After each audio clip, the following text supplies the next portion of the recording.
সবাইকে আসসালামু আলাইকুম। সেশন শুরু করার আগে আমি আপনাদের আসমা আর আমি মানে আজকে আপনাদের সাথে কানাডাতে কথা বলছি। সেই টাকাটা আমি কোনো সঞ্চয়ে জমা করি। ওনারা আমাদেরকে অনেক ভালো কিছু গুরুত্বপূর্ণ কথা মানে বলছে, আমরাও শিখছি। ভাষটা তৈরি করা 10 টাকা 20 টাকা 50 টাকা। প্রথম কথা হইলো আমরা কিভাবে সঞ্চয় মানে আয় করব আর সেই সঞ্চয়টা কাজে লাগাবো। মাসের শেষে যেমন আমরা 100 টাকা হোক 50 টাকা হোক 500 টাকা হোক যেন কোনো দরকারি কাজে লাগাইতে পারি, আর সে টাকাটা আরও যেন আয় হইতে পারে, সেই হিসাবে চলতে পারি।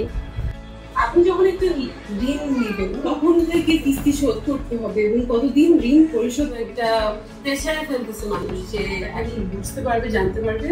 তার সাথে যদি হয় এরকম যদি হয় যে আমি হচ্ছে টাকা চাচ্ছে, এটা কি আসল মানুষ থেকে, তাহলে কি আপনি বিশ্বাস করে ফেলবেন আমাকে? ভাইয়াকে বলবেন আমি আবার চলবো। আমি রান্না ভালো পারি, রান্নাটা করে টিফিনে বক্সে যাকে সাপ্লাই দিতে পারি, এটা আমার ইচ্ছা। যে আমার 4টা মেয়ে আছে, পড়াশোনা ভবিষ্যতে ওদের কিছু করতে পারি। আমি আশা করি আগে যেন আমি আরও কিছু করতে পারি।